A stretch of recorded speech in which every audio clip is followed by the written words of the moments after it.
par la parole. Ouais. Qui sont bien violents par la parole ou par les attitudes, des films qui nous font réfléchir.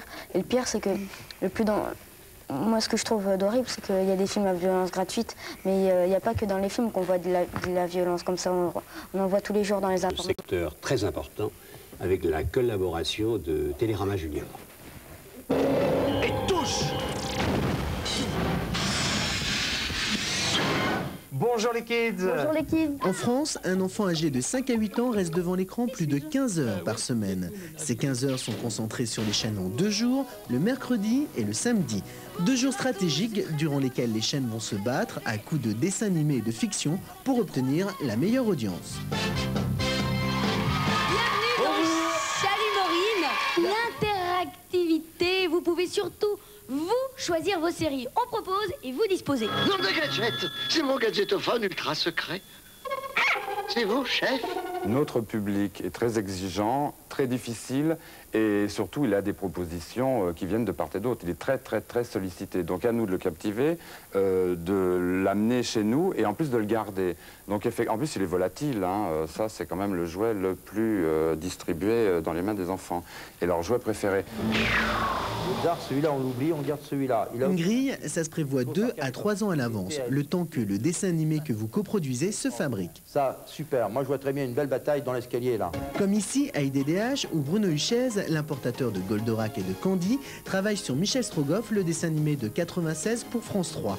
Dans ses productions, il faut respecter les détails historiques ou vestimentaires. On ne peut pas se permettre de leur faire croire des tas de choses qui sont fausses.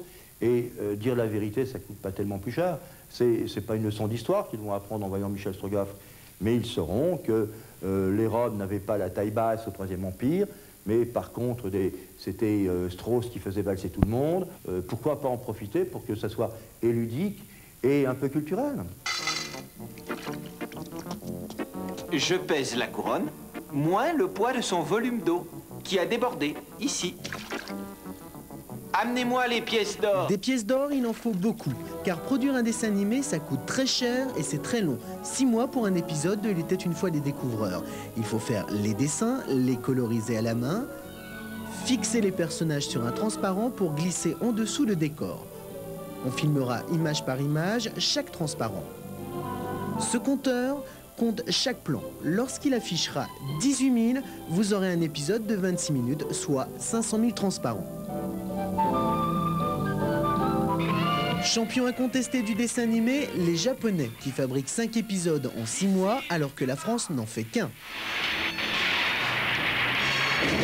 Autre grand producteur, les Américains, des effets, du rythme, de la violence. À côté, le Père Castor de France 3 semble gentillet, mais c'est éducatif. Raconte-nous 2 histoires, Père Castor.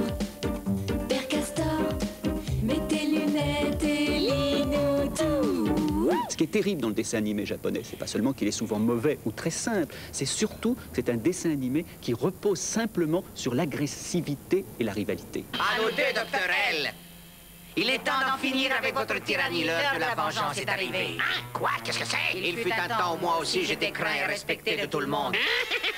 Père Castor et compagnie sont effectivement, après tout, des héros dont on sent bien, pas seulement parce que c'est un petit peu plus doux, on sent bien que ces héros-là, finalement, ils s'inscrivent dans l'histoire du pays, ils s'inscrivent dans des références sur les animaux, sur la culture, sur le monde, finalement, qui ne se réduit pas à un pur combat.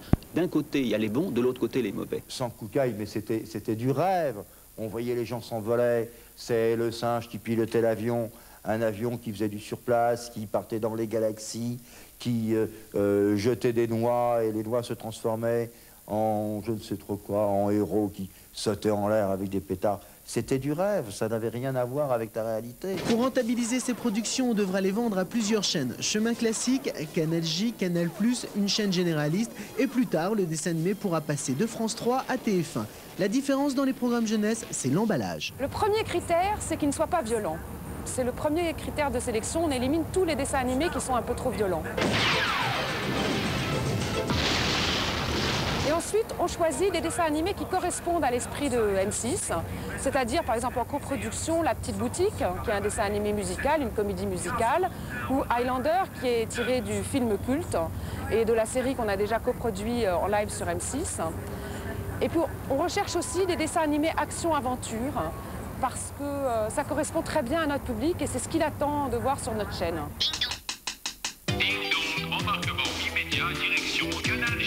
La violence gratuite, c'est pas notre ambition d'offrir ce type de programme aux enfants qui nous regardent. Et je pense pas que les parents souhaiteraient abonner leurs enfants pour ce type d'émission. Vous savez, la violence, elle existe dans la cour de récréation, il n'y a qu'à les regarder. Non, moi, ce qu'on combat ici, c'est la violence gratuite. Mais la violence, elle fait partie du monde de l'enfance. Alors, je vais vous raconter. Il convient de donner à leurs jeunes auditeurs autre chose qu'un chat qui court après une souris ou un chien qui court après un chat ou deux robots qui se cognent dessus. Il y a un certain nombre de chaînes qui indiscutablement ont cette optique-là. Pour séduire la jeunesse, deux techniques. Soit on s'adresse directement à l'enfant par des animatrices comme TF1 ou France 2, ou des marionnettes sur France 3. Autre méthode, on s'adresse à toute la famille, c'est le cas de M6 et de Canal+, mais aussi de TF1. C'est une émission que je voulais et qu'Étienne Moujotte voulait parce qu'elle avait pour but un petit peu de rassembler toute la famille autour de l'écran de télévision. Et c'est la grande différence qu'on voit avec le Disney Club, qui est une émission dirigée, tournée, conçue uniquement pour des enfants, par rapport à Disney Parade, qui est un mélange de fiction, de dessins animés, de reportages en extérieur. Au niveau des fictions, Disney tourne des fictions, toujours, qui doivent être vues par le plus grand nombre, lorsqu'elles sortent sous le label Disney. Et l'enfant dans tout ça, il en pense quoi? Non, non, non, non. Je réponds pas à ça. Un enfant est une éponge. Il absorbe tout ce que l'on lui donne. Donnez-lui le meilleur comme le pire, il l'absorbera de la même façon. Vous a-t-on confié une mission? La télévision, manifestement, elle n'a pas de mission. Elle croit qu'elle en a une, elle n'en a pas. Elle fait grosso modo ce qu'elle a à faire, et tantôt ça éduque, tantôt ça distrait, tantôt ça ennuie, mais ça m'amuse toujours lorsque la télévision se pose a priori des principes. Le fait est qu'elle ne les suivra jamais. Oui, oui, c'est bien Dorothée, le cadeau de Noël de Ligne de Mire, Dorothée en anglais. Allez, joyeux Noël. Gratin dauphinois. That's very good. Baked potatoes, cream and cheese.